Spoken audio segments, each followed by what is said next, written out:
I'm a 32-year-old woman, and I've always been the responsible one in my family. You know the type, reliable, dependable, the one who keeps things together when others don't. Meanwhile, my younger brother, Justin, who's 28, has always been the golden child. My mom practically treats him like he's some kind of saint, no matter what he does or doesn't do, more often than not. It's always been like this. Growing up, whenever Justin did something wrong, Mom would wave it off. "Oh, that's just how he is," she'd say. If I dared to get upset about it, her favorite line would follow, "Be the bigger person." That phrase became her go-to solution for everything, no matter how unfair the situation was. At first, I thought that's just how families worked, but over the years, it became clear Justin could do no wrong in her eyes. The breaking point came a couple of weeks ago at a family dinner. It started off fine, small talk, laughter, the usual. Then, out of nowhere, Justin made a comment about how I overthink everything. It wasn't just the words, it was the way he said it, loud enough for everyone to hear, with that smug grin he always gets when he knows he's getting under my skin. The room went quiet for a moment, and I felt everyone's eyes on me. My cheeks burned, but I bit my tongue like I always do. That wasn't the first time Justin had embarrassed me in front of others. He has a long history of crossing lines. When we were kids, he once ruined a school science project I'd worked on for weeks, just because he was bored. Mom's response? He's just a kid. Let it go. As adults, he's taken it even further. A couple of years ago, he accidentally let slip about a job interview I was keeping private. I didn't get the job, and I can't help but wonder if his comments about my nerves during family gatherings had something to do with it. The thing is, Justin doesn't just stop at me. He's dodged family responsibilities his entire life. Whenever there's something hard to do, like helping Dad fix something around the house, or showing up for a relative's birthday, it's always me, or someone else picking up the slack. Justin? He has a knack for disappearing just when he's needed, and yet somehow, he's still the golden child. Mom defends him at every turn, saying, he's just different, or he doesn't mean it. I've spent years playing nice, swallowing my pride for the sake of keeping the peace, as Mom puts it. But that dinner? That one little comment? It was the straw that broke the camel's back. I realized that night that I'd had enough. Enough of being humiliated, enough of being told to rise above, and enough of letting Justin walk all over me while Mom made excuses for him. What makes it worse is how the extended family sees him. To them, Justin is charming, funny, and easygoing. They don't see the passive-aggressive remarks or the way he conveniently avoids anything that doesn't suit him. Meanwhile, I get labeled as uptight or too serious. Dad sees it. So does my older cousin Julia. They've both quietly admitted that Justin gets away with too much, but they're too afraid to say anything in front of Mom. Rocking the boat isn't their style. The tipping point that night wasn't just Justin's comment. It was what Mom said afterward. I had barely managed to laugh it off when she leaned over and said, "Come on, you're the bigger person here. Let it go." That was it for me. It was like every time I'd been told to suck it up came rushing back all at once. I realized I was done playing the martyr. I spent the next few days reflecting on all the times Justin had crossed the line and how I'd let him get away with it. He'd taken credit for my ideas, embarrassed me in front of others, and even cost me opportunities, all while Mom stood by, telling me to be the bigger person. And for what? To keep the family dynamic intact? To avoid conflict? It was a dynamic that only seemed to benefit Justin. That's when I decided it was time to do something about it. I wasn't going to start a fight or cause a scene. That's not my style. But I needed to find a way to hold Justin accountable, to force him to acknowledge what he'd done, not just to me but to everyone who's had to pick up the pieces after him. For once, I wanted to see him apologize, genuinely apologize, and I wanted Mom to see it too. I didn't know exactly how I was going to pull it off, but I knew one thing for sure. I wasn't going to let things slide this time. Justin might be the golden child, but even golden children have to face reality eventually. And this time, I wasn't going to be the one to be the bigger person. Update 1. After that dinner, I decided to start setting boundaries. Not just with Justin, but with everyone who had been complicit in letting him get away with his behavior. It began with small steps. The next morning, Justin casually messaged in our family group chat, making a joke about the previous night. He framed it as if his comment about me overthinking everything was just harmless fun, like it hadn't humiliated me in front of the entire family. This time, I didn't brush it off. I responded calmly, pointing out that his remark had been uncalled for. Justin reacted the way I expected, laughing it off with a series of relax. It's not that deep messages. The family chat went quiet after that. I could almost imagine the awkwardness on their faces as they read the exchange. Justin was used to me letting things slide. When I didn't, he seemed thrown off, but he didn't take it seriously. He probably assumed I'd get over it like always. Later that day, Mom called me. Her voice had that slightly exasperated tone she always uses when she's about to tell me to be the bigger person. She started in on how I should let the whole thing go for the sake of family unity. "You know how Justin is," she said. But instead of arguing, I simply told her I wasn't willing to ignore it anymore. I kept my tone calm and firm. There was a pause on her end, like she didn't know how to respond. I think she expected me to either argue or give in, but I did neither. That was my first small victory. A few days later, I learned there was a family dinner coming up at my aunt's house. It was one of those semi-regular gatherings where everyone shows up, cousins, uncles, family friends. These events were Justin's playground. He thrived on being the center of attention, charming everyone with his jokes and stories. I decided this was where I'd make my move. Before the dinner, Dad pulled me aside while I was visiting him and Mom. He told me he had noticed Justin's behavior and that I wasn't wrong to call him out. He admitted he hadn't spoken up before because he didn't want to cause tension, but he promised he'd back me up if things escalated. Hearing that gave me a quiet sense of relief. For once, I wouldn't feel completely alone in this. Meanwhile, Justin was his usual self, acting like nothing had happened. I overheard from my cousin Julia that he'd been joking behind my back, saying I was on one lately and would cool off eventually. He wasn't taking any of this seriously, and that only solidified my resolve. I stopped engaging with him entirely in the lead up to the dinner. No sarcastic replies, no frustrated comebacks, just silence. It clearly unsettled him. At one point during a casual family meetup, he tried baiting me with a snide comment about how I'd been too busy for the family group chat. I just smiled politely and walked away. His smirk faltered, but he didn't push further. That moment told me I was on the right track. The day of the dinner arrived, and the house was buzzing with chatter and laughter. As expected, Justin was in his element, making jokes and basking in the attention. I played it cool, chatting with cousins and catching up with family I hadn't seen in a while. At one point, my aunt leaned in and quietly told me she'd noticed how Justin treated me over the years. "I've always thought you handled it better than I would," she said. That gave me a little extra confidence. When dinner was served, I made my move. The conversation naturally shifted to family memories, and I casually brought up the last dinner. I mentioned Justin's comment, framing it as a lighthearted question. "Hey Justin, remember when you said I overthink everything? What did you mean by that?" The table went quiet. Justin blinked, clearly caught off guard. He tried to laugh it off, saying I was making it a bigger deal than it was. But I didn't let it slide. I calmly asked if he thought it was okay to make personal remarks at someone else's expense.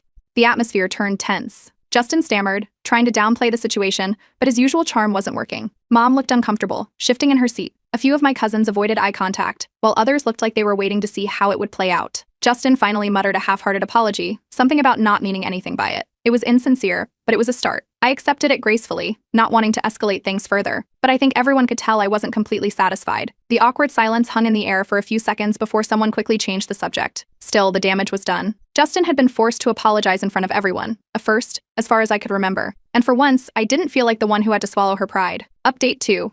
The aftermath of the dinner unfolded faster than I expected. The next morning, Mom called me, and I could tell from her tone she was furious. She didn't waste any time before accusing me of making a scene the night before. According to her, my little comment about Justin's behavior had embarrassed the family. She didn't mention Justin's actions leading up to it, just that I had overstepped by bringing it up in front of everyone. I stayed calm. I reminded her of all the times Justin had embarrassed me, hurt me, or caused problems for others, and how she always brushed it off. She didn't like that. She tried to argue, but I could hear her hesitation. I wasn't yelling, I wasn't angry, I was just laying out the facts. When she realized I wasn't backing down, she hung up with a frustrated, "We'll talk about this later." Apparently, Justin didn't waste any time either. Over the next couple of days, I started hearing from cousins and aunts, all with variations of the same message: "What's going on with you and Justin?" Turns out he'd started a campaign to make himself look like the victim. He told them I had been acting out lately, and that I was trying to create drama in the family. He even brought up old childhood incidents, twisting the stories to make it seem like I'd always been the difficult one. Not everyone bought it, though. A couple of cousins messaged me privately to say they'd noticed Justin's behavior for years and thought it was about time someone called him out. Others, though, clearly believed him, or at least didn't want to get involved. The family was splitting into quiet factions, and it was obvious at our next casual meetup. Conversations felt strained, and people avoided bringing up the dinner entirely. The real shock came from Dad. At a small family gathering, someone made an offhand comment about how touchy things had been lately. Before I could say anything, Dad spoke up. He calmly told the room that Justin's behavior had been unacceptable for years and that I was right to call it out. You could have heard a pin drop. Justin froze, looking like he'd just been slapped, and Mom's face went pale. She tried to laugh it off, but Dad didn't let her. "It's time we stopped pretending like this isn't a problem," he said. For the first time in years, someone had publicly stood up for me, and it wasn't just anyone, it was Dad. Justin's response was as dramatic as you'd expect. He stormed out of the room, muttering about how no one in the family appreciated him. Mom went after him, leaving everyone else in an awkward silence. Later, I heard from Julia that Justin had gone on a rant to her about how I was ruining his life and turning the family against him. She told me it was ridiculous, but it still stung knowing he was escalating things instead of owning up. Mom doubled down, of course. She called me again a few days later, this time with an almost pleading tone. "Justin didn't mean it like that," she said. "He's just feeling overwhelmed right now." She even brought up some financial struggles he'd been having, as if that excused his behavior. When I didn't budge, she got defensive. "You're blowing this out of proportion," she snapped.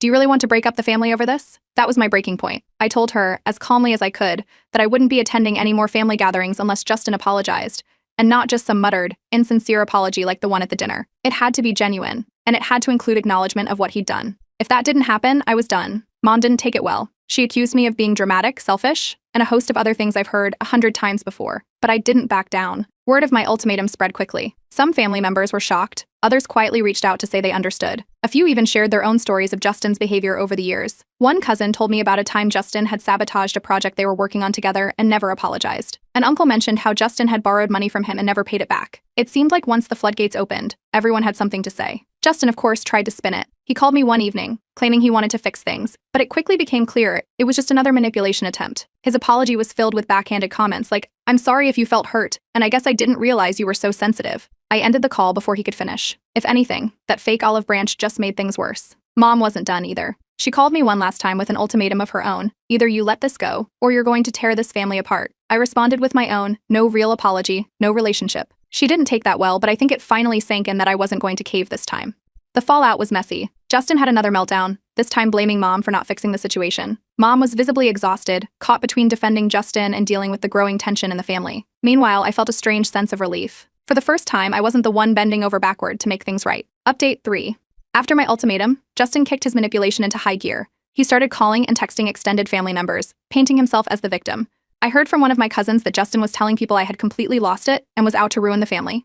His version of events conveniently skipped over the years of his bad behavior and focused solely on how harsh I'd been lately. Apparently, I was being unreasonable and trying to turn everyone against him. Then came the social media posts. Justin wasn't outright naming me, but anyone who knew us could connect the dots. He'd post vague things like, "Crazy how some people will twist the truth to make themselves look better," and family is supposed to be about love, not grudges. His friends, most of whom didn't know the full story, flooded the comments with sympathy, calling him so strong and telling him to stay positive. It was irritating, but I ignored it. Engaging would only add fuel to the fire, and that's exactly what he wanted. Things hit a boiling point in the family group chat. Justin posted a snarky comment clearly aimed at me, something about how some people can't let go of the past and how holding grudges ruins families. A few relatives chimed in with neutral comments, but I stayed silent. That's when Dad stepped in. He wrote a straightforward message calling out Justin for stirring up drama. He reminded everyone of the dinner where Justin had been forced to apologize and said it was time to stop pretending there wasn't a real issue here. The chat exploded. Justin immediately accused Dad of playing favorites, claiming he'd always felt less loved compared to me. It was a wild accusation, considering how much Mom has coddled him his whole life. But Justin played it up, saying he'd never stood a chance in our family. A couple of relatives backed him up, saying Dad was being too harsh, while others stayed silent or sent private messages to me expressing their support. The group chat stayed tense for days, with people arguing back and forth until it finally died down. Meanwhile, Mom wasn't helping. She messaged me privately, doubling down on her claim that I was dividing the family. According to her, I was forcing people to pick sides and putting her in an impossible position. She couldn't see, or wouldn't see, that Justin's actions were the root of the problem, not mine. When I pointed this out, she got defensive and accused me and Dad of ganging up on Justin. It felt like a losing battle until our next family dinner. My aunt, the same one who had quietly supported me before, finally spoke up. Justin was telling some story about how he'd been misunderstood when my aunt interrupted him. She didn't yell or get angry. She just calmly pointed out how often Justin seemed to misunderstand people, and how convenient it was that it always left him looking like the victim. The room went silent. Justin's face turned red, and for a moment he was completely thrown off. Then he mumbled something about not wanting to argue and stormed out of the room. It was the first time I'd seen him genuinely embarrassed, and it was clear from the looks on everyone's faces that my aunt's words had hit a nerve. After that dinner, more relatives started reaching out to me. Some shared stories of their own experiences with Justin, how he'd borrowed money and never paid it back, or how he'd bailed on commitments and left them to pick up the slack. It seemed like once someone else had the courage to speak up, the floodgates opened. The narrative was starting to shift, and Justin was losing the control he'd always had over family dynamics. But Justin wasn't done. He hosted a small gathering with mutual family friends, and from what I heard, he used it as a stage to air his grievances about me. He framed me as bitter, jealous, and out to punish him for no reason. A couple of family friends even called me afterward to ask what was going on. I calmly explained my side of the story and made it clear that I wasn't interested in bad-mouthing Justin, but was simply standing up for myself after years of his behavior. I think my refusal to engage publicly frustrated Justin even more. By this point, family lines were clearly drawn. Some relatives were avoiding gatherings altogether, while others quietly showed their support for me. The tension was impossible to ignore. That's when Mom decided to arrange a peace talk at her house. She called me, insisting that we all needed to sit down and work things out for the sake of the family. I told her flatly that I wasn't interested unless Justin was ready to offer a real apology. She tried to argue, but I stood firm. The peace talk happened without me, and from what I heard, it didn't go well. Justin apparently spent most of it complaining about how he was being attacked, while Mom tried to mediate and failed miserably. Dad, to his credit, didn't back down. He reiterated that Justin needed to take responsibility for his actions, but without me there, the whole thing devolved into a blame game.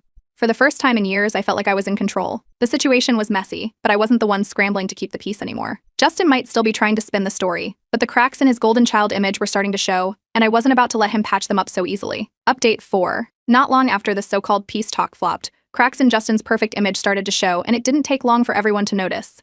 The first hint came from an unexpected source, my cousin Julia. She mentioned in passing that Justin had been asking around for a loan. At first, I brushed it off as typical Justin behavior, but then I started hearing the same story from other relatives. Turns out, Justin was in financial trouble. Bad trouble. He'd been relying on Mom to cover his bills, and it was getting harder for her to keep it under wraps. The golden child wasn't as untouchable as everyone thought. Mom tried to spin it. She pulled me aside one evening, saying Justin was going through a tough time, and that I needed to cut him some slack. She went on about how stressed he was and how he just needed support. I let her finish, then calmly reminded her that past struggles didn't excuse years of bad behavior. If anything, the way he handled tough times only made it clearer why boundaries were necessary. Mom didn't like that answer, but for once, she didn't argue. Justin, of course, didn't take this quietly. He doubled down on his manipulation, telling anyone who'd listen that I was being cruel by holding a grudge. But here's where things got interesting. People were starting to push back. A few relatives who'd stayed neutral until now began calling Justin out directly. At one family gathering, An uncle openly told Justin that his constant deflection and excuses were getting old. The look on Justin's face was priceless. He wasn't used to being challenged, and it was clear he didn't know how to handle it. As more people started to see through Justin's behavior, his usual allies began to distance themselves. The same cousins who used to laugh at his jokes now avoided engaging with him. Family gatherings became awkward, with Justin sitting off to the side, visibly uncomfortable. It was subtle at first, but over time, his isolation grew. For the first time, Justin was facing the consequences of his actions, and it wasn't just coming from me. Then came the health scare. Mom had a minor issue that required a short hospital stay. It wasn't serious, but it was enough to get everyone in the family to rally around her. Justin saw it as his opportunity. At the hospital, he started hinting, loudly, that this was the perfect time for me to let bygones be bygones. He made sure everyone could hear him, playing up the role of the concerned son who just wanted peace in the family. I stayed calm. I made it clear that while I was concerned for Mom, I wasn't going to use the situation as an excuse to ignore the bigger issue. That didn't sit well with Justin, who tried to guilt me by saying things like, family should come first. I didn't take the bait. Under pressure from relatives, Justin offered another half-hearted apology during one of Mom's hospital visits. It was as vague as ever, something about how he didn't mean to upset anyone. I looked him straight in the eye and called it out for what it was. If he couldn't acknowledge what he'd actually done, it wasn't a real apology. The room went quiet, and Justin looked like he wanted to be anywhere else. After that, something shifted. More relatives started reaching out to me privately, expressing their support. Some even apologized for not backing me up sooner. One cousin admitted she'd always been intimidated by Justin's charm but had long suspected there was more to the story. The more people spoke up, the more obvious it became that Justin's golden child status was crumbling. But Justin wasn't giving up without a fight. He tried to stir up drama about an unrelated family matter, bringing up old grievances and trying to pit relatives against each other. It didn't work. Most people saw through it, and instead of regaining control, he only made himself look worse. Even Mom, who had always been his biggest defender, started showing signs of frustration. I overheard her telling him to tone it down after one particularly unnecessary outburst. Meanwhile, I was starting to feel more confident. For the first time, I wasn't tiptoeing around family dynamics or bending over backward to keep the peace. I could see the respect growing, not just from relatives who supported me, but even from those who had stayed neutral. It felt like a turning point. Then came the biggest surprise. One of my aunts, who had always been firmly on the sidelines, reached out to me directly. She apologized for not speaking up sooner and admitted she'd seen Justin's behavior for what it was but didn't want to rock the boat. Her words were simple but meaningful, and it felt like yet another piece of the puzzle falling into place. Justin was still trying to maintain control, but the balance had shifted. His usual tactics weren't working anymore, and he was running out of allies. Mom was exhausted, the family was divided, and Justin was being held accountable in a way he'd never experienced before. For once, it felt like the golden child's armor was finally cracking, and there was no patching it up. Update 5. The breaking point came when Justin demanded a family meeting. He'd had enough of what he called the drama and wanted to fix things. It was clear he wasn't coming from a place of genuine remorse. He just wanted to regain control of the narrative. Mom was immediately on board, pressuring me to attend and be open to reconciliation. I agreed but made my conditions crystal clear. I would attend only if Justin gave a public, genuine apology that addressed specific past actions. No vague "I'm sorry if you felt hurt" nonsense. The day of the meeting felt tense even before it began. Mom had gathered everyone at her house. Dad was sitting quietly in the corner, observing but clearly on my side. Mom fluttered around nervously, trying to keep things light, while Justin sat at the table with his arms crossed, clearly irritated. A few relatives who had been supportive of me were present, along with some neutral ones who had shown up out of curiosity. As soon as we started, Justin launched into a monologue about how he felt attacked and abandoned. He claimed he was trying his best but that no one appreciated him. It didn't take long for the rant to turn into finger-pointing, accusing me of blowing things out of proportion and making him the scapegoat. He even threw in a jab at Dad, saying he'd always felt like the outsider in the family. When Justin finished, the room was silent. All eyes turned to me. I stayed calm and began recounting specific incidents where Justin's actions had caused harm, not just to me but to others in the family as well. I didn't raise my voice or get emotional. I simply laid out the facts, one after another. The ruined science project, the sabotage job interview, the countless times he'd shirked responsibilities and left others to clean up his mess. By the time I finished, Justin looked visibly uncomfortable. For once, he had nothing to say. The shift in the room was palpable. Relatives who had stayed neutral started nodding in agreement, and a few even chimed in with their own stories. My cousin Julia spoke up about how Justin had borrowed money from her and never paid it back. An uncle mentioned how Justin had bailed on helping him with a family event, leaving him scrambling at the last minute. It was like the floodgates opened, and all the things people had kept quiet about for years were finally coming to light. Mom, who had been sitting silently up until this point, looked shaken. For the first time, she admitted that she hadn't handled things fairly over the years. She said she thought she was keeping the peace by asking me to be the bigger person, but now she realized she'd only been enabling Justin's behavior. It was a reluctant admission, but it was a start. Under pressure from the entire room, Justin finally broke. He had a meltdown, accusing everyone of ganging up on him and claiming he'd always been the black sheep. But this time, no one let him off the hook. Even Mom, his staunchest defender, told him he needed to take responsibility for his actions. Justin, cornered and out of excuses, offered a tearful apology. It wasn't perfect, but it was genuine enough to feel like progress. He acknowledged the hurt he'd caused and admitted that he'd taken advantage of the family's patience. I accepted his apology but made it clear that rebuilding trust would take time. This wasn't about holding a grudge, it was about ensuring that the cycle of enabling and excuses stopped for good. Justin nodded, and for once, he seemed to actually mean it. Over the next few weeks, Justin made small but meaningful gestures to repair the relationship. He apologized to Julia for not repaying her and set up a plan to pay back what he owed. He offered to help our uncle with an upcoming family event. He even reached out to me privately to apologize again, this time without any prompting or witnesses. It felt like he was finally starting to take accountability, not just for my sake but for himself. The family dynamic began to shift. Relatives who had once stayed silent started holding Justin accountable. When he tried to make excuses or deflect, they called him out. It wasn't harsh, it was firm but fair. Mom, too, made an effort to stop enabling him. She apologized to me for dismissing my feelings in the past and started treating me with more respect.